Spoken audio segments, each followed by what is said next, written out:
खुशामदीद, इस्तकबाल आप सबका। बहुत बहुत शुक्रिया हमारे साथ ज्वाइन करने के लिए। मैं आसिफ रशीद आपके साथ। बात आज वक्त की बात में करेंगे दहशतगर्दी के उस नए चेहरे की जिसको कई लोग अपने अपने चश्मे से देखते हैं। कुछ लोग आज के वक्त में दहशतगर्दी के नाम पर, मुसलमानों के नाम पर सियासत कर रहे हैं और कई लोगों को लगता है कि शायद तहकीकाती अमल के दौरान इस तरह की बातें भी की जा सकती हैं जो नामुनासिब तो हैं, लेकिन वक्ती तौर पर शायद कई लोगों को लग रहा है ठीक है, क्योंकि दिल्ली में जब धमाके हुए तो इसके बाद मुल्क की सिक्योरिटी एजेंसियां हरकत में आई हैं, छापे मारे जा रहे हैं, गिरफ्तारियां हो रही हैं और पूछताछ का सिलसिला जारी है। लेकिन इस हसास मामले को कई लोग शायद समझने से कासिर है। बड़े इदारे जिनमें अल-फलाह यूनिवर्सिटी जैसा बड़ा इदारा है, और इस इदारे के खिलाफ भी जब तहकीकात शुरू हुई तो फिर से सियासी तनाज़े की बीचों बीच ये मामला आ गया है। और जो बयानात अब मुल्की सतह पर आज गर्दिश कर रहे हैं उनमें सबसे बड़ा बयान मौलाना अरशद मदनी, जिनका ताज़ा बयान ये बताता है कि मुल्क के अंदर अब इस मामले पर एक नई सियासी बहस का आगाज़ हो गया है, जहां उन्होंने न सिर्फ तहकीकाती अमल पर, तरीकाकार पर सवाल उठाया, बल्कि ये यहां तक कह दिया कि आज़ादी के बाद से ही पूरे मुल्क के अंदर मुसलमानों के खिलाफ एक साजिश चली है, वो सर ना उठा सकें, ये मुसलसल कोशिशें की जाती रही हैं तंत्र की तरफ से, निज़ाम की तरफ से, हुकूमत में बैठे लोगों की तरफ से। तहकीकाती अमल पर सवाल उठाने पर उनकी काफ़ी तनकीद भी हो रही है, लेकिन जब वो इंतबाह दे रहे थे तो कह रहे थे कि अगर आज के वक्त में किसी बड़े इदारे का आप वाइस चांसलर बनना चाहें, किसी यूनिवर्सिटी का सरबराह बनना चाहें, तो हाल वही होगा जो आजम खान के साथ हुआ। और इस तबसरे ने मौजूदा हालात को मजीद गर्मा दिया है, वो भी उस हसास मामले में जब मुसलमानों को लेकर तरह तरह की बातें सोशल मीडिया पर की जा रही थी। लेकिन ये याद रखिएगा कि जब तफ्तीश चल रही है, तफ्तीश की रफ्तार, सियासी रद्द-ए-अमल और केस के गिर्द बढ़ते हुए सवालात का जामे जायजा इस वक्त सूरत हाल पेश कर रही है, तब इस बात को बिल्कुल भी भुलाया नहीं जा सकता कि हालिया हमलों में रेडिकलाइजेशन वाले मुद्दे को भी बहुत गंभीरता से, बहुत सीरियसली लिया जा रहा है। और तफ्तीशी एजेंसियां जो फील्ड में इस वक्त सरगर्म है, और कई ऐसे शवाहिद मिले जहां पता चला कि इदारों के अंदर बैठकर लोग आज के वक्त में भी मुल्क और रियासत मुखालिफ या पूरी कम्युनिटी के खिलाफ शायद साजिश रच रहे थे। और इन इल्जामात के दरमियान ये बात भी चौंकाने वाली थी कि पूरे मुल्क के अंदर आला तालीम याफ्ता प्रोफेशनल्स या फिर दानिश्वर भी दहशतगर्दी के इस मॉड्यूल का हिस्सा हो सकते हैं। और जम्मू कश्मीर के अंदर जहां भारतीय जनता पार्टी ने आज प्रेस कॉन्फ्रेंस करके कुछ इलाकाई सियासी जमातों और उनके बयानात को लेकर सवालात उठाए, लेकिन अरशद मदनी के इस बयान ने मुल्क के अंदर एक बार फिर से सियासत इसलिए गरमाई है क्योंकि ज़्यादातर लोग इस बात पर इत्तफाक रखते हैं कि अरशद मदनी का ये मुतनाज़ा बयान है। वो इसलिए क्योंकि उन्होंने तहकीकाती अमल में ताउन के बजाय, जहां पर उनको अपील करने की शायद ज़रूरत थी लोगों से कि वो सिक्योरिटी एजेंसीज का ताउन करें, ताकि कम से कम अगर मुआशरे में, समाज में, कम्युनिटी में चंद अफराद गलत हैं तो उनकी वजह से पूरा मुल्क, पूरी कौम, पूरे लोग या उम्मा पूरी आज के वक्त में किसी भी तरीके से दागदार ना हो। ताउन की अपील की जानी चाहिए थी, लेकिन फिर से वो इस तरह का बयान दे रहे हैं, ऐसा महसूस होता है कि शायद वो उकसाने का काम एक स्टेज से कर रहे थे। मुख्तलिफ किस्म के ओपिनियंस इस पर आ रहे हैं। माहिरीन का तज्जिया भी आज इस प्रोग्राम में आपके सामने रखेंगे। जब अलग अलग जगहों पर कार्रवाइयाँ चल रही हैं, इदारे इस वक्त तहकीकात के उस दायरे तहकीकात में हैं जहाँ पर शक व शुबहात जब हुए या हो रहे हैं तो उंगली बहुत दूर तक जा रही है। लेकिन इस कार्रवाई में क्या ये सवाल जायज़ हैं जो अरशद मदनी पूछ रहे हैं? और उस वक्त जब हसास मामले पर तमाम लोगों को एक होने की बहुत ज़्यादा ज़रूरत है। इस मुतनाज़ा बयान ने एक बार फिर से मुल्क के अंदर सियासी मुस्तकबिल क्या होगा यहाँ के सियासी जमातों का, सियासत का, वो एक बार फिर से बताता है। और कम से कम ये बात भी समझ में आती है कि मरकज़ के ज़ेर इंतज़ाम इलाके हों या फिर कोई भी रियासत हो, खित्ते के अंदर इसी लकीर को आगे खींचते हुए सियासत की जाएगी। और यही अब शायद मजहबी तंजीमें भी कुछ आकर करने लगी हैं और कई लोग इसको रेडिकलाइजेशन के साथ भी जोड़ रहे हैं। माहिरीन जो मुख्तलिफ फील्ड से हमारे साथ इस प्रोग्राम में ज्वाइन करेंगे, लेकिन तज्जियाकारों के पास जाने से पहले ज़रा अरशद मदनी का वो बयान जो दारुल हुकूमत दिल्ली के अंदर एक सेमिनार से जब वो खिताब कर रहे थे, जो इस वक्त सबसे ज़्यादा सुर्खियों में है, वो बयान आपको सुनाते हैं जिस पर इस वक्त काफ़ी ज़्यादा उनको नुक्ताचीनी का भी सामना है। समझती है कि मुसलमान अपाहज हो गया, खत्म हो गया, बांझ हो गया। मैं नहीं समझता हूं ये बात।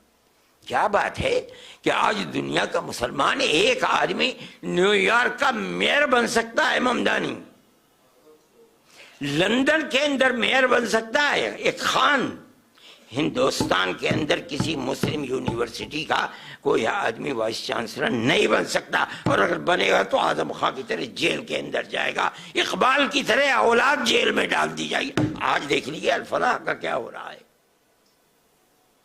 जेल में पड़ा हुआ है, और कितने साल जेल के अंदर गुजरते हैं नहीं जानता कोई आदमी।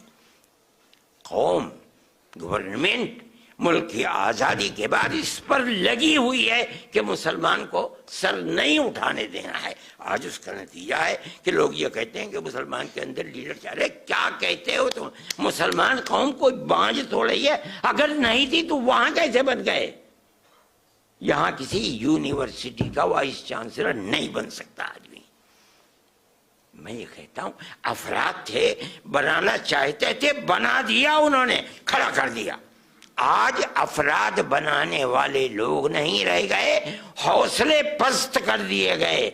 गवर्नमेंट चाहती है कि इनके पैरों के नीचे से जमीन निकल जाए, आज निकली हुई है जमीन। मैं ये कहता हूं कि हजरत मुफ्ती साहब को हजरत शेखुल हिंद रहमतुल्लाह अलैह से जो मिला था, वो जो भी उनकी तारीफ करता है, दर हकीकत जात वही है शेखुल हिंद की। उन्हीं के मुख्तलिफ जिहाद से एक जहद किसी ने पकड़ लिया, अल्लाह ने उसको तौफीक दे दी, एक जहद को किसी ने पकड़ लिया, एक जहद को किसी ने पकड़ लिया, और उसके बाद वो बन गए और दुनिया के लिए, हिंदू और मुसलमान दोनों के लिए खैर का बाइस बन गए, प्यार और मोहब्बत का सबब बने। आज वो प्यार और मोहब्बत की दौलत ख़त्म हो गई, इसलिए कि ऐसे अफराद मुल्क के अंदर पैदा हो गए जिनकी बुनियाद ही मजहब की बुनियाद के ऊपर, नफरत के ऊपर रखी हुई है। इसे चीज़ नहीं होती है। अल्लाह ताला मुल्क के अंदर प्यार और मोहब्बत की वो जो 1300 साल की तारीख है, उसे फिर जिंदगी अता फरमा दे, और हमारा मुल्क जिस तरह से खैर बरकत रख करके चल रहा था, खुदा करे ये मुल्क फिर प्यार और मोहब्बत के साथ चले। आज मौलाना अरशद मदनी, भारत के बड़े आलिम दीन और मजहबी पेशवा या मजहबी रहनुमा कह लीजिए, ये वो आवाज़ें हैं जो बाअसर हैं, और मुल्क के अंदर कोई भी इनका बयान, कोई भी बात काफ़ी असर रखती है। लेकिन दूसरी तरफ इस हसास वक्त में, हसास मामले पर बहुत संजीदगी और हसासियत के साथ, बहुत संवेदनशीलता के साथ शायद बात करने की भी ज़रूरत है। ज़्यादातर लोग इस तरह का ओपिनियन दे रहे हैं। मज़ीद इस पर बात करेंगे। 3 खास मेहमान मेरे साथ इस वक्त ज्वाइन कर रहे हैं, क्योंकि सिक्योरिटी के पर्सपेक्टिव से भी जब तहकीकाती अमल चल रहा है, इस प्रोग्राम में बात करना बहुत ज़रूरी है। 3 खास मेहमानों में मेरे साथ राजा एजाज़ अली साहब हैं, फॉर्मर IGP है, जम्मू कश्मीर पुलिस में एक तवील मुद्दत तक खिदमात अंजाम दी, और आज इस प्रोग्राम का हिस्सा। बहुत बहुत शुक्रिया sir, thank you so much, welcome program में आपको कहेंगे। हमारे साथ कैप्टन रिटायर्ड अनिल गौड़ साहब इस वक्त ज्वाइन कर रहे हैं, और मुल्क के लिए इनकी ज़बरदस्त खिदमात रही हैं, और बहैसियत डिफेंस एक्सपर्ट आज प्रोग्राम में हमारे साथ हैं। ज़रा सिक्योरिटी के पर्सपेक्टिव से जब बात करेंगे तो इनके तजर्बे से भी कुछ बातें समझने की कोशिश करेंगे। कैप्टन अनिल साहब, बहुत बहुत शुक्रिया, thank you so much join करने के लिए। और हमारे साथ सीनियर सहाफ़ी और तज्ज़ियाकार इकबाल ममदानी साहब इस वक्त ज्वाइन कर रहे हैं, आपका भी बहुत बहुत शुक्रिया खैर मकदम प्रोग्राम में। इकबाल साहब, शुरुआत में आप ही से करूंगा। इससे पहले हम जो दहशतगर्दी के एक नए चेहरे को लेकर बात कर रहे हैं, जिसमें हम प्रोफेशनल्स की खास तौर से बात करेंगे, सिक्योरिटी के पर्सपेक्टिव से बात करना बहुत ज़रूरी, मैं उस पर जाऊं, लेकिन मजहबी एंगल भी इस पूरे मामले को देकर शायद इस पर सियासत काफ़ी तेज़ पूरे मुल्क के अंदर हो गई है, चाहे किसी भी शख्स की तरफ से हो, किसी भी ग्रुप की तरफ से हो। अरशद मदनी साहब का ये स्टेटमेंट, शुरुआत ज़रा यहीं से करते हैं। आज जब वो ये बयान दे रहे थे तो कई लोगों ने कहा कि असल में तो रेडिकलाइजेशन इसी तरीके से होती है, जहां बहुत संजीदगी के साथ काम करने की ज़रूरत है, वहां इस तरह के बयानात से शायद बहुत सारे लोगों को गुरेज करना चाहिए, ख़ास तौर से उन लोगों को जिनकी बात बहुत ज़्यादा असर समाज के अंदर, मुआशरे के अंदर, कम्युनिटी के अंदर करती है। आपका तज्जिया सर। शुक्रिया आसिफ साहब। देखिए, मेरी अलग अलग तबकों में कई लोगों से मेरी बात होती रहती है, और जो पूरी तरीके से मैं समझ रहा हूँ, ये जो हादसा हुआ है दिल्ली का, ये वाकई में बहुत ही दुखद है, इसमें कोई इनकार नहीं कर सकता। लेकिन सबसे बड़ा सवाल जो है, मौलाना मदनी साहब ने जिस तरीके से बयान दिया, उसकी वजह और उसका एक सवाल इसलिए भी खड़ा होता है इस कौम के अंदर कि कौम का ये मानना है कि जिस तरीके से बिहार में सरकार बनी, और सरकार बनने के साथ ही जिस तरीके से एनकाउंटर्स और बुलडोजर शुरू हो गए एक्शन के अंदर, तो उसको लेकर के ये कहा जाता है कि बीजेपी की जहां जहां सरकारें बन रही है, वहां इस तरह के हालात खराब होते जा रहे हैं। तो मैं आपको बता दूं कि ऐसे हालात देश में कई बार ब्लास्ट वगैरह के मामला सामने आए हैं, कई मुस्लिम लोगों को पकड़ा गया है, लेकिन हमने ये भी देखा है कि सबूत ना होने के चलते अदालतों ने उनको काफी सालों के बाद बरी कर दिया है, जिसको लेकर के कॉम्पेंसेशन भी नहीं दिया गया है। जो यंग एज में गया था वो बूढ़ा होकर लौटा है। ऐसे कई केसेस है, उसके अंदर कई चीजों को सवाल खड़े होते हैं। देखिए, मैं कुछ लिस्ट निकाल रहा था कि मालेगांव ब्लास्ट जो महाराष्ट्र में हुआ था उसमें 9 मुस्लिम को छोड़ दिया गया था। 2006 में मुंबई ट्रेन ब्लास्ट, जिसके अंदर मैं कहूँ 12 दोषियों को छोड़ दिया गया था 19 साल जेल बिताने के बाद में। दिल्ली दंगा 2020 की मैं बात करूं तो वहां भी 28 फरवरी 2020 को जो छह मुस्लिम को पकड़ा गया था, उसे भी बाद में 16 टोटल आरोपियों को बरी किया गया था इस पूरे फैसले के अंदर। मुजफ्फर दंगा 2013, फैजाबाद दंगा, गुजरात बम ब्लास्ट, अन्य मामले जो है वो रिपोर्ट होते रहे। इसके अंदर कई सालों तक जो लोग बेगुनाह है वहां अंदर साबित कदम होते हुए भी वो जेलों के अंदर रहे, जिसको लेकर के उनकी पूरी फैमिली, उनका फ्यूचर बर्बाद हो गया है। कई ऐसे मुस्लिम समाज के अंदर ये मानना है कि जो आज जो मुस्लिम समाज के लोग पढ़ रहे हैं वो उनके जो लोग हैं जिसको लेकर के लगातार वो इंजीनियर या डॉक्टर बन रहे हैं, उसको लेकर के भी ये एक तरीके से गवर्नमेंट जो है वो प्रेशर करके ये कोशिश कर रही है कि वो जाहिल रहे। तो इस तरह के समाज के अंदर एक मैसेज जा रहा है। और आपने पिछले दिनों देखा भी कि हमने जिस तरीके से दिल्ली ब्लास्ट के अंदर कुछ ऐसे लोगों को शक के बुनियाद पर उठाया गया था, जिसको लेकर मीडिया ने काफी हंगामा मचाया, लेकिन पूछताछ के बाद में उसको छोड़ दिया गया, उस पर मीडिया ने कोई बात नहीं की। तो इन सारी ही चीजों को लेकर के जिन लोगों के नाम सामने आए थे उनकी जो बदनामी हुई है, उसको लेकर के जो चाहे फैमिली हो, उसके अंदर ऐसा नहीं है कि सिर्फ मुस्लिम नाम ही है, नॉन मुस्लिम की भी नाम है। जैसे प्रियंका शर्मा की अगर मैं बात करूं, उसे भी हिरासत में लिया गया था, पूछताछ के बाद में छोड़ दिया गया। तो हमारी मीडिया का भी एक बहुत बड़ा रोल है इसके अंदर कि उनको चाहिए कि पूरी तहकीकात के बाद में वो ये सारी चीजें चलाए, क्योंकि वो जब चलाती है तो उसका असर जो है आम लोगों पर पड़ता है और वो ताउम्र उसके साथ रहता है। तो इन सभी चीजों को मुझे लगता है आसिफ भाई कि मौलाना मदनी का जो बयान है वो एक तरीके से रेडिकलाइज की आपने बात की, वो तो सही है, लेकिन इसके अलावा कौम को लेकर के जो दहशत फैल रही है, जिस तरीके से सीए और एनआरसी का मामला पिछले दिनों पर आया था, तो ये जो मुस्लिम समाज है उसके अंदर ये मानना है कि एक कौम को जो है लगातार जानबूझकर टारगेट किया जा रहा है, जिसको लेकर के सरकार को भी इन सारी चीजों में बचना चाहिए, चाहे यूपी हो, असम हो। आप देखिए बिहार के अंदर जिस तरीके से मामला शुरू हुआ, तो इन सभी चीजों को लेकर के जो आम लोग हैं उनकी राय साफ तौर पर यह है कि अगर कोई गुनहगार है और उनके लिंक पाकिस्तान से है या किसी दहशतगर्द गिरोह से है, तो उस पर कार्रवाई जरूर की जाए और मुकम्मल तौर पर पूरे प्रूफ के साथ की जाए, ताकि वो अदालतों से बरी ना हो। लेकिन अगर मुझे लगता है जांच एजेंसी इस तरह की जांच के अंदर कोई कमजोरियां दिखाती है, उन्हें वक्त पर चीजें नहीं मिलती और कई सालों के बाद में अगर वो बाइज्जत बरी होते हैं, तो इस पर सवाल जरूर खड़े हो जाते हैं।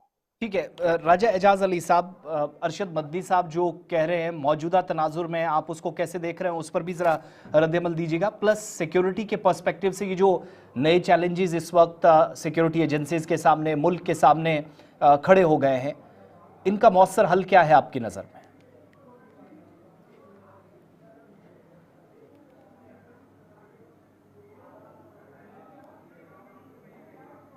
जी राजा साहब, आपकी आवाज बंद है।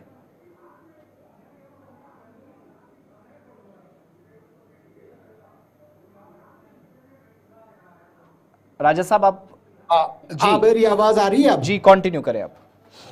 जी शुक्रिया आसिफ साहब मुझे बुलाने के लिए, और यहाँ आपके इस आई एम ऑनर्ड आपके इस मौके पर यहाँ मैं इस डिबेट में आया हूँ। देखिए, जहाँ तक आप मौलाना मदनी का बयान सुन रहे हैं, मुझे लगता है कि ऐसे बयानात, ये तो हमारे काफ़ी मजहबी एक रहनुमा हैं, काफ़ी इनका इन्फ्लुएंस है। इसी तरह हमारे दूसरे समाज में भी कई अपने हिंदू रहनुमा साधु भी ऐसे हैं जो भी वक्तन फ़वक्तन ऐसी किस्म के बहुत सारे बयान देते रहते हैं। तो मुझे लगता है कि हमें इनके इन बयानात की तरफ ज़्यादा तवज्जो न दें, बल्कि इस चीज़ पर कहें कि जो मौलाना मदनी ने आखिर में दुआ की, अगर वो दुआ आप दोबारा रिपीट करें, आप सुने कि उसमें बहुत बड़ा उन्होंने एक पूरे मुल्क के लिए दुआ की है कि हम फिर वैसे ही जिस तरह पहले थे वैसे ही हम लोग आपस में भाईबंदी से रहें, वैसे ही हमारी तरक्की खुशहाली का दौर आ जाए। तो हमें उस पर ध्यान देना चाहिए। हाँ, अलबत्ता एक चीज़ है कि जहाँ तक इस इंसिडेंट का ताल्लुक है, जितनी जाने तलफ हुई, ख्वाह वो दिल्ली में हुई, ख्वाह यहाँ हुई कश्मीर में, उन पर तो सबसे पहले बहुत बड़ा अफसोस है। लेकिन एट द सेम टाइम मैं आपको बताऊं कि सबसे ज़्यादा हमें अप्रिशिएट करना चाहिए जो श्रीनगर की पुलिस ने एक पुलिसिंग का काम किया है। आप देखेंगे बहुत छोटी छोटी डिटेल्स को कभी कभार ही कोई ऐसा इंटेलिजेंट ऑफिसर होता है जो ध्यान देता है, वरना कई पोस्टर आते हैं, कई पोस्टर लगते हैं। तो जो श्रीनगर पुलिस ने पोस्टर को अटेंड किया और पुलिस की जो यहाँ सीनियर सुपरिटेंडेंट ऑफ पुलिस हैं, यंग अफसर हैं, तो जो उन्होंने इसको अटेंड किया और इसका सीरियस नोट लिया, उसकी वजह से हमने पूरे मुल्क में एक बहुत बड़ा ट्रेजेडी जो होने वाली थी या कोई हादसा होने वाला, नुकसान होने वाला था, उसको अवॉइड किया। हाँ, बाकी रहा जो दूसरा मसला आपका चलता है कि ये जो बयानात ऐसे आते हैं कि इसके बाद, सोने के बाद, देखिए तफ्तीश तो होनी है। जब इस किस्म का हादसा, जहां नेशनल सिक्योरिटी का मसला हो, उधर बहुत सारे लोगों को बुलाया जाता है, उनका मजहब या उनका बैकग्राउंड नहीं देखा जाता है, बल्कि ये देखा जाता है कि किस भी शख्स की या कौन सा ऐसा उनको लिंक मिलता है जो जिसका इसमें इन्वॉल्व होने का एप्रीहेंशन होता है। क्योंकि हमारे पास हमेशा ये तकाजा रहता है पुलिस के पास इन्वेस्टिगेशन के दौरान कि क्या इससे आगे भी कोई और चीज़ है या इससे बड़ा भी कोई एक यहाँ नेटवर्क बना हुआ है जिसको अटेंड करना ज़्यादा ज़रूरी है।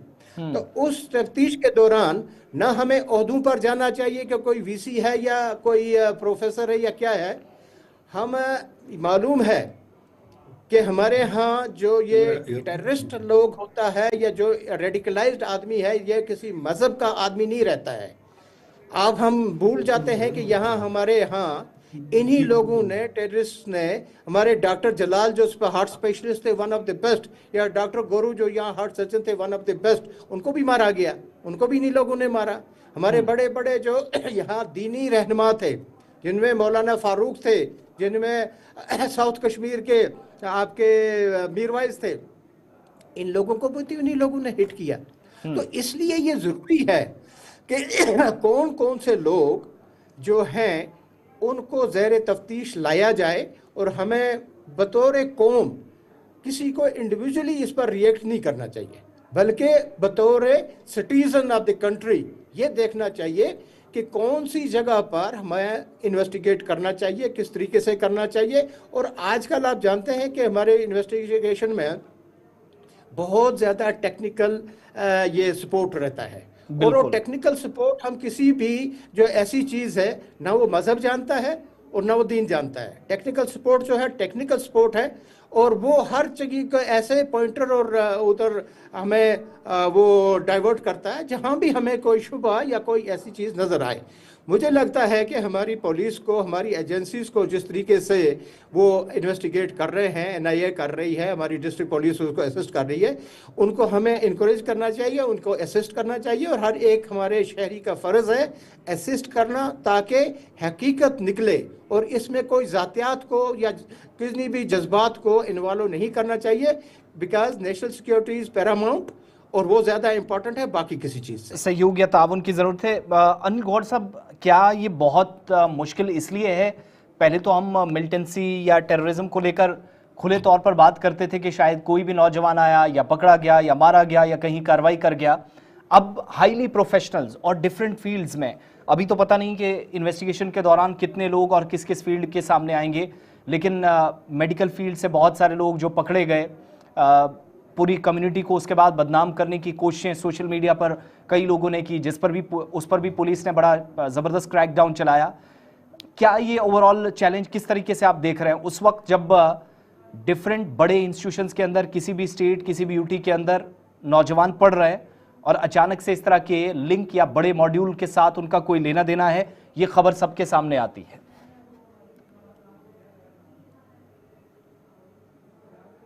भाई देखिए, ऐसा है, ये जो हुआ है इसमें बहुत सारी चीज़ें जो है, मैं कहता हूँ देश की आंखें खोल दी।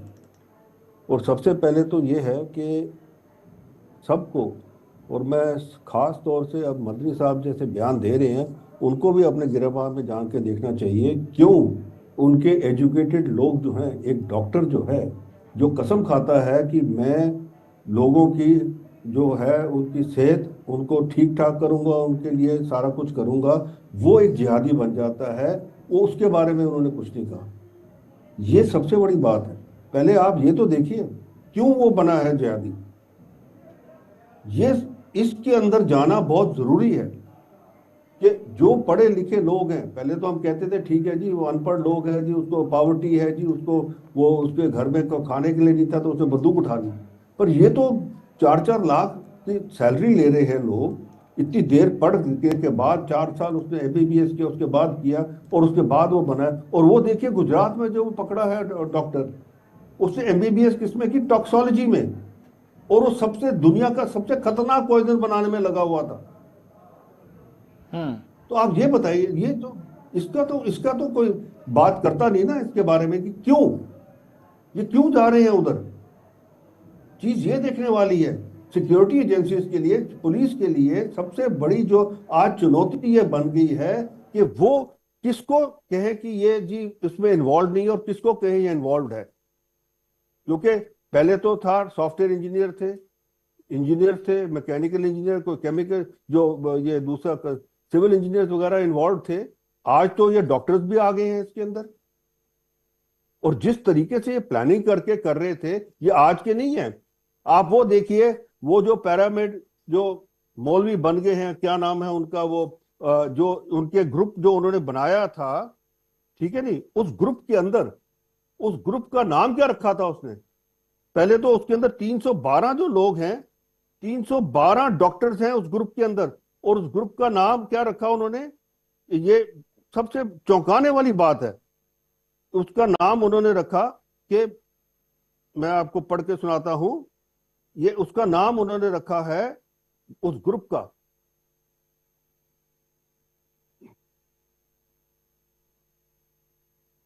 ये सॉरी एक मिनट में, हाँ, मेडिकोस फॉर खिलाफत। अब आप ये बताइए, खलीफा, मेडिकोस फॉर खलीफा। अब ये खलीफा वाला जो सिस्टम है, 312 उसमें डॉक्टर्स हैं, इसका क्या मतलब है? इसका मतलब आप 312 डॉक्टर्स को इनडॉक्ट्रिनाइट कर रहे हैं। तो ये जो चीज है, सबसे बड़ी चीज तो पहले इसके अंदर देखने वाली है ना, ये कहां से चीजें सारी शुरू हो रही है।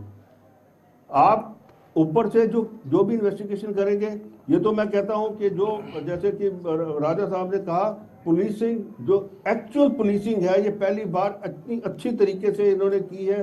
मैं कहूँगा एसएसपी साहब जो हैं उस डिस्ट्रिक्ट के, वहाँ पे जो बेहतरीन काम किया है, जिन्होंने ये अनरेवल कर दिए। नहीं तो आज 26/11 तक आपके इधर हिंदुस्तान के अंदर इतने बॉम्ब ब्लास्ट होने थे, जिस हिसाब से इनका जो प्लान निकल रहा है बाहर, कि आप जो बॉम्बे बॉम्ब ब्लास्ट थे या मुंबई के अंदर ताजमहल के अंदर जो हुआ, वो सारा कुछ भूल जाते। तो ये रेडिकलाइजेशन कहाँ से हो रही है?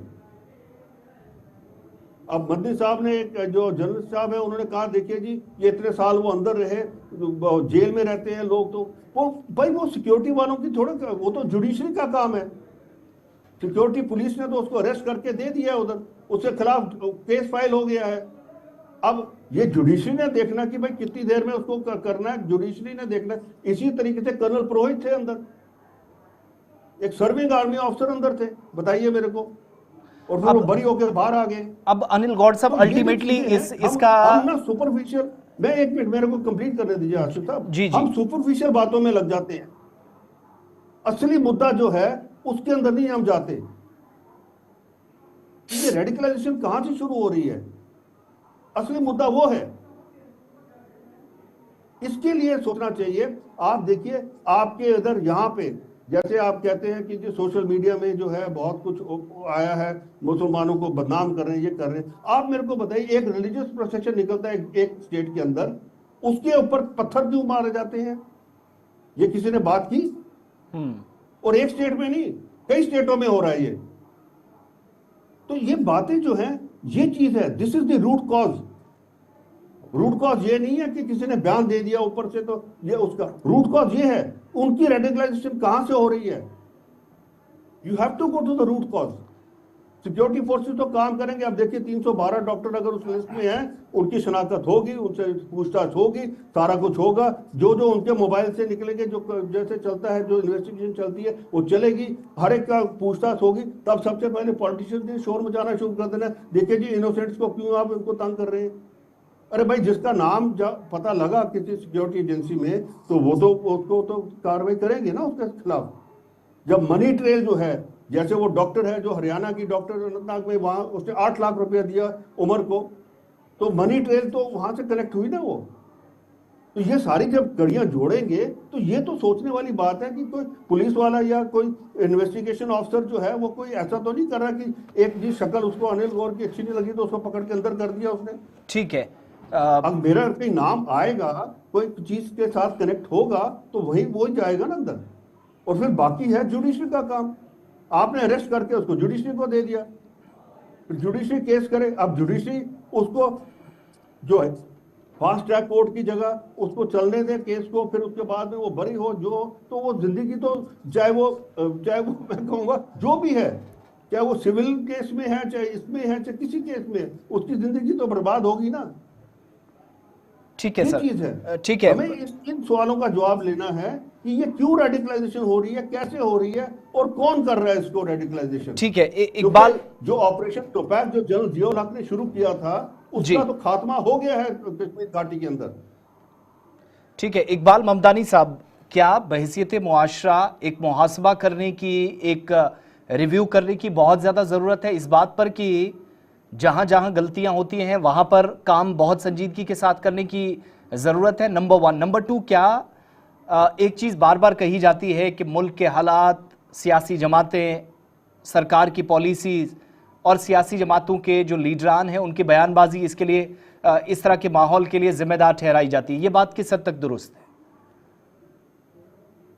आसिफ साहब देखिए, मैं आपको बता दूं कि राजा साहब हो, अनिल जी हो, ये दोनों ही मुझसे बड़े हैं, तजुर्बे में बड़े हैं। ऑब्वियसली इसमें कोई डाउट नहीं। हमारे पत्रकारिता का जो तजुर्बा होता है उसके मुकाबले ये लोग जो सरकारी महक में होते हैं, जो फील्ड से उन्होंने देखा है, उसकी हम तुलना नहीं कर सकते हैं। सिर्फ हम इनके पास से जो सोर्सेस से या लोगों से मिलकर की जो चीजें आती है उस पर हम बात करते हैं। देखिए, मेरा कहना ये था कि जिस तरीके से पिछले दिनों जिस तरीके से मुसलमानों को टारगेट किया गया था, जैसे अनिल जी ने कहा कि अदालतों का, जुडिशरी का काम है, क्योंकि जुडिशरी जो है वो अपना काम कर रही है। लोग तब बरी होते हैं कि जो एजेंसीज होती है जिनका काम होता है कि अपने आप में सबूत पेश करना, उसी सबूतों के आधार पर जो है टेक्निकली ग्राउंड पर हो या किसी भी मैन्युअली हो या क्या, आप देखिए उसके अंदर अदालत उसी पे सजा देती है। तो अगर वो सबूत उनके पास नहीं है और वो इतने साल अंदर रहते हैं तो जाहिर सी बात है सवाल बनता है।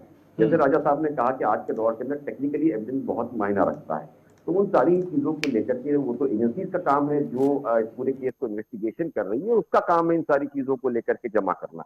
और दूसरा जो हमारे पूरे मुल्क के अंदर कैप्टन साहब को अच्छी सा आइडिया है कि हर एमआई हो या इंटेलिजेंस विभाग होता है जिसका काम ये होता है कि किस तरह चीजें जो है देश में चल रही है और क्या होने वाला है उसके तार को जोड़ा जाए।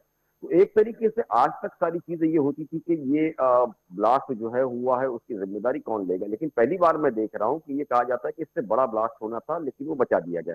तो मेरी नजर के अंदर जो लोगों से मेरी बात होती है तो मेरा ये मानना है पूरी तरीके से कि लोगों के अंदर जो एक नफरत का माहौल हो या लोगों में जो एक डर का माहौल है वो इसलिए है क्योंकि हमारी जो पॉलिसीज पिछले कुछ दिनों से या कुछ सालों से हम देख रहे हैं लगातार, वो ये है कि एक टारगेट किया जाता है एक समुदाय को लेकर के, वो न करके देखिए नेशन की, जैसी जिस तरीके से राजा जी ने बात की, हमारे सबके लिए मुल्क जो है वो सबसे अहम और सबसे बड़ा है। क्योंकि जिस मुल्क के अंदर हम रहते हैं और वतन परस्ती भी हमारे लिए एक आधा ईमान बताया इस्लाम ने भी, तो ये साफ तौर पर है कि जो एजेंसी काम कर रही है या जो महकमा इंक्वायरी में जा रहा है उसका काम है कि जो लिंक और जोड़े गए हैं उसको टेक्निकली हो या मैन्युअली हो, वो सारी तरीके से जोड़ करके अदालतों के सामने लाया जाए ताकि अदालतें इस तरह के गुनहगारों को पूरी सजा दे। और उसके साथ के अंदर दूसरा हमको ये भी देखना चाहिए इस पूरे मामले के अंदर कि जिस फॉर्म के अंदर या किसी भी ऐसे लोगों के अंदर पढ़ा लिखा तबका जा रहा है तो क्या वजह है, उसके अंदर एक जाकर के सर्वे करना चाहिए, इस तरह की पॉलिसीज बनानी चाहिए, चाहे देश के अंदर वो कोई भी हो हमारा युवा, वो हमारे मुल्क का शहरी है, उसको अगर किसी और मुल्क के लोग गुमराह कर रहे हैं या उसके इशारों पर वो इस तरह के केसेस को अंजाम दे रहे हैं तो ये बहुत शर्म की हमारे लिए बात है। उसकी वजह यह है कि हमारा जो देश का युवा है वो आज गुमराह हो रहा है, तो उसका नुकसान जो है हमारे मुल्क के हर तबके को हो रहा है उसका। तो मुझे ऐसा लगता है इस पूरे मामले के अंदर कि मैं किसी को मतलब एक सरकार को या किसी को टारगेट नहीं कर रहा हूं, लेकिन मैं ये कह रहा हूं कि एजेंसी जो है वो जो प्रूफ ला करके दे सकती है, वो आम आदमी आपको नहीं देगा। तो वो प्रूफ को जो है पूरी तरीके से बना करके आपको अदालतों के सामने पेश करना है, और उसको पेश करने के बाद अदालत जो है उसके अंदर सजा सुनाती है, क्या वो गुनहगार है या नहीं है। लेकिन अगर कई कई सालों तक आप उसके अंदर सबूत नहीं दे सकते हैं जिसको लेकर के अगर वो बरी होते हैं, तो ये बहुत दुख की बात है और एक शर्म की बात भी है। राजा एजाज साहब, इससे पहले मैं आगे बढ़ूं, मुझे रेडिकलाइजेशन वाले मुद्दे पे एक बयान याद आता है रावत साहब का, जो अब हमारे दरमियान नहीं है, पहले सीडीएस। उनने एक बार कहा था कि रेडिकलाइजेशन किसी भी तबके, किसी भी घर, किसी भी स्कूल ऑफ थॉट कहीं पर भी हो सकती है। इसके लिए किसी एक कम्युनिटी, किसी एक घर, किसी एक इलाके को चिन्हित नहीं किया जा सकता। इस पर बहुत गहराई के साथ काम करने की ज़रूरत है। और उस वक्त उन्होंने बातों ही बातों में प्रपोज किया था कि डी रेडिकलाइजेशन सेंटर्स की बहुत ज़्यादा ज़रूरत है। फिर बाद में जम्मू कश्मीर पुलिस के एक सरबराह ने भी इस बात को बार बार दोहराया था कि डी रेडिकलाइजेशन सेंटर्स की बहुत ज़्यादा ज़रूरत हर स्टेट और हर यूटी के अंदर है, ताकि संजीदगी से इस मसले पर काम लिया जाए। क्या वाकई में इस चीज़ की ज़रूरत तब थी या आज है, इस तरह आप महसूस करते हैं? अगर इतना हसास मामला हो गया कि इदारों के अंदर बैठे लोग इस तरीके से मुल्क के खिलाफ काम करने लगे। असल एक बहुत एक इम्पॉर्टेंट विषय है जिस पर आपने बात की और जो आपने कहा जी, ये जनरल रावत का ही नहीं बल्कि पूरा नेशनल लेवल पर एक ये ओपिनियन बनी थी कि डी रेडिकलाइजेशन के लिए जो मेथड अडॉप्ट करने हैं उनको करना था। उसमें कुछ चीज़ें ऐसी थी कि बहुत पहले से हम लोग भी सर्विस में थे, तो एक प्रपोज ये हुआ था कि बहुत सारे युवा जो यहाँ के हैं कश्मीर के, उनको आर्मड फोर्सेस में, सीपीओज में और ऐसे ऐसे जगहों पर जो नेशनलिस्ट सेंटर्स हैं वहाँ उनको भर्ती भी किया जाए, स्पेशली कोई प्रोग्राम किए जाएं। एक तो वो हो जाएगा, इनकरेज भी हो जाएंगे, और मुझे यकीन है कि जहाँ हमारी फोर्सेस का जो कल्चर है, वहाँ जो ट्रेनिंग सेंटर्स हैं, उधर जाके पूरा इंसान का दिमाग ही बदल जाता है। एक चीज़ तो वो थी। दूसरी चीज़ जो है कि हमारे पास नॉर्मल पुलिसिंग में दो बड़े इम्पॉर्टेंट इश्यूज हैं। एक है हमारा प्रिवेंटिव मेजर्स जो है, और दूसरा आ जाता है हमारा कम्युनिटी पुलिसिंग। ये सारी चीज़ और सीआईडी के साथ साथ में तीसरा हमारा सीआईडी का है। तो ये जो चीज़ें हमें करनी है कि रेडिकलाइजेशन कहाँ हो रहा है, क्यों हो रहा है, कैसे हो रहा है, इन तीनों चीज़ों को हमें साइमल्टेनियसली इम्प्लीमेंट करना है। कि जहाँ सोसाइटी पुलिसिंग जो है, कम्युनिटी पुलिसिंग जो है, वो बहुत बड़ा एक हमारा एक वेपन है पुलिसिंग में प्रेस्क्राइब किया गया है, जिसमें कि पूरी कम्युनिटी जो है वो पुलिस के कान और आंखें बन जाते हैं और फील बन जाता है, और पुलिस के लिए वो एक पूरी तरीके से फीडबैक और ये बन जाता है इंकरेजमेंट के क्या हो रहा है सोसाइटी में। और उस चीज़ में मैं एक चीज़ ज़रूर ये मेंशन करूं कि ये जो इतनी एफर्ट्स के बाद काफ़ी जो यहाँ कंट्रोल हो गया है, दहशतगर्दी पर कंट्रोल हो गया है, रिक्रूटमेंट जो पिछले साल से क्या नहीं हो रही है, रिक्रूटमेंट यूथ की उस पर कंट्रोल हो रहा है, और जो बाकी लैंड ऑर्डर की इतनी अच्छी सिचुएशन बन गई है, इसमें कभी कुछ रेस्ट ऑफ द कंट्री में ऐसी इरिटेशंस या ऐसे कोई बयानात या ऐसे कोई हादसात होते हैं जो किसी न किसी तरीके से इसका दोबारा ये साज यहाँ जो है रेडिकलाइजेशन का स्टार्ट कर देते हैं।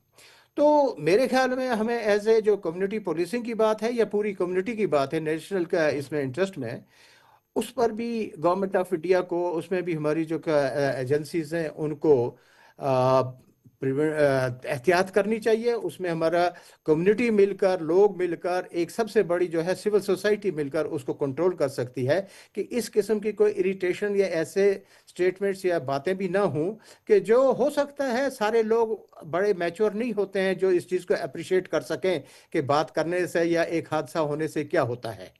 और ये छोटे छोटे लोग जो ऐसे हैं, मोटिवेटर्स हैं, या जो लोग दूसरे लोगों के लिए, दूसरे मुल्क के लिए काम कर रहे हैं, वो इन छोटी छोटी चीज़ों को एक्सप्लॉइट करते हैं।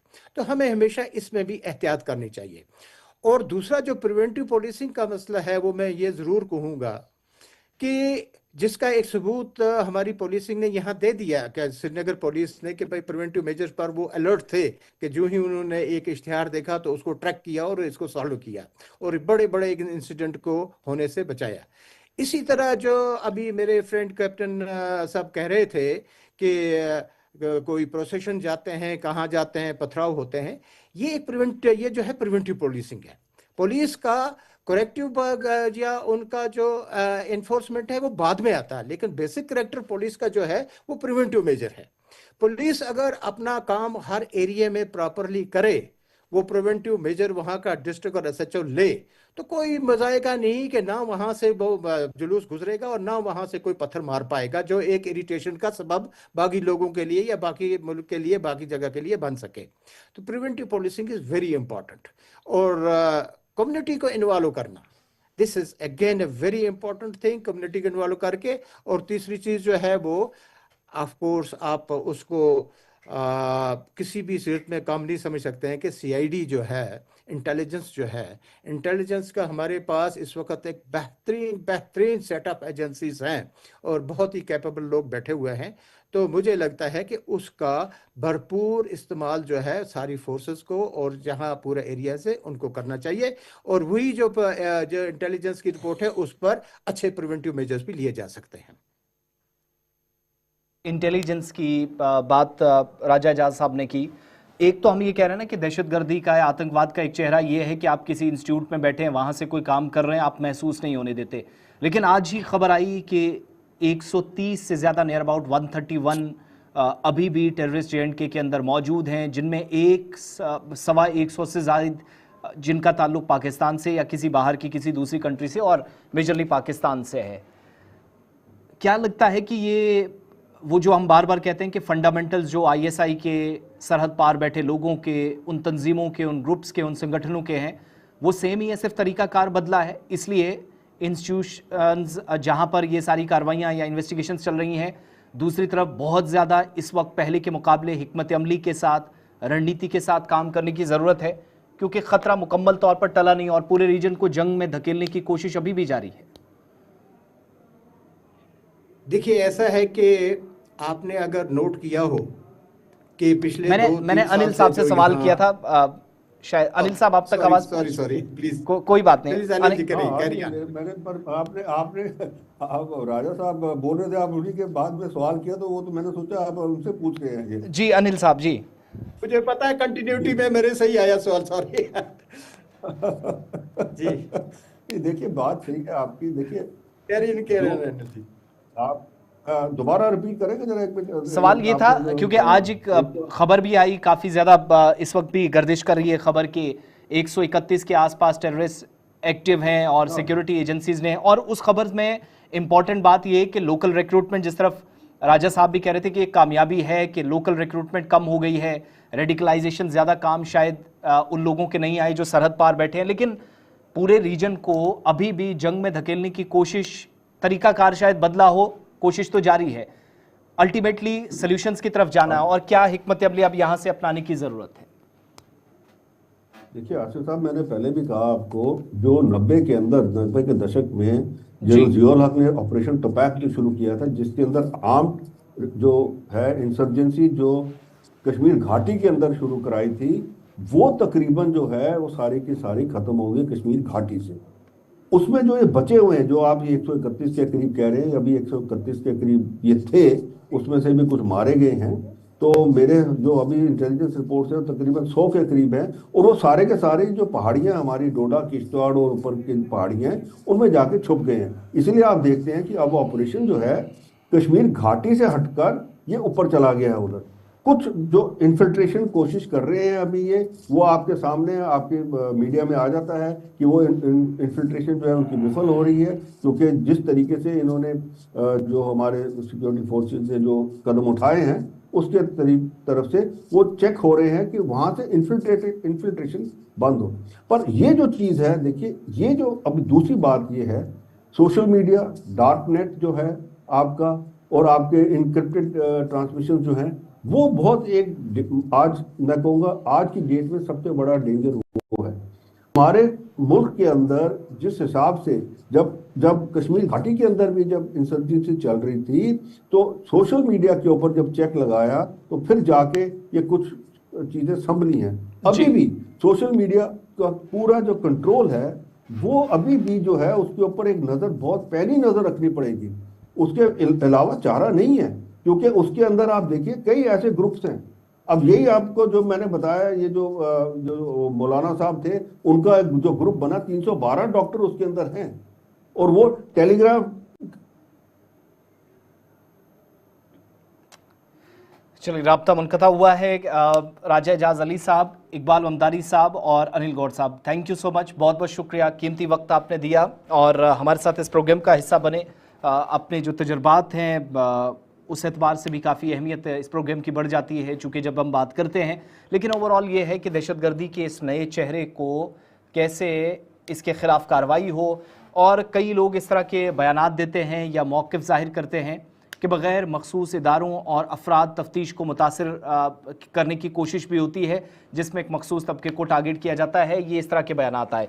लेकिन दूसरी तरफ आप देखेंगे इस हसास मामले पर इस वक्त कौम, मिल्लत, मुल्क या पूरी कम्युनिटी भी आप देखेंगे, ये तमाम लोग एक पेज पर इसलिए हैं क्योंकि सिक्योरिटी का मसला है। ब्लास्ट होता है, जब धमाका होता है, कोई कार्रवाई होती है, तो उसमें किसी भी एक इलाके के शख्स को चुनकर निशाना नहीं बनाया जाता, बल्कि निशानदेही के बगैर तमाम लोग, तमाम अफराद, तमाम ख़ानदान और किसी भी इलाके का शख्स मुतासिर हो सकता है। लेकिन इस सारी सूरत हाल के दरमियान सिक्योरिटी एजेंसीज अगरचे इस वक्त कार्रवाइयाँ कर रही हैं, लेकिन बाज़ मुबसरीन का ये भी ख्याल है कि दहशतगर्दी का ये जो तरीक़ाकार है, जो सरहद पार से तरीका सिर्फ बदला गया है, अगराज़ो मकासद वही हैं खून खराबा बहाने के करने के, वो शायद दर्द-ए-सर बन सकता है। मगर एजेंसियाँ इस अहल हैं, इतनी काबिल हैं कि बहुत जल्द उन तमाम अफराद को बेनकाब किया जा सकता है। जिस तरीके से एक छोटी से शक के बिना पर जब एक शख्स को उठाया गया, बाद में पता चला वो पोस्टर चस्पा कर रहा था, वहाँ से बात पहुँचते पहुँचते दारुल दिल्ली तक, उस लाल किले तक पहुँच गई, जहाँ 15 अगस्त और 26 जनवरी को बड़े फ़ख्र के साथ खड़े होकर कहा जाता है कि हम हिंदुस्तानी हैं और आज़ाद मुल्क का हिस्सा हैं। लेकिन एजेंसियों ने, ख़ास तौर से जम्मू कश्मीर पुलिस ने जो कलीदी किरदार अदा किया है, उसके लिए सलाम भी पेश किया जाना चाहिए। और ऐसे में कुछ बड़े इंकिशाफात, बड़ी रिपोर्ट्स इदारों की, वो भी हर गुज़रते लम्हे के साथ जैसे जैसे रिपोर्ट्स आती हैं, तो उनमें जो खुलासे हो रहे हैं वो होश उड़ा रहे हैं। वक्त की बात में बस इतना ही।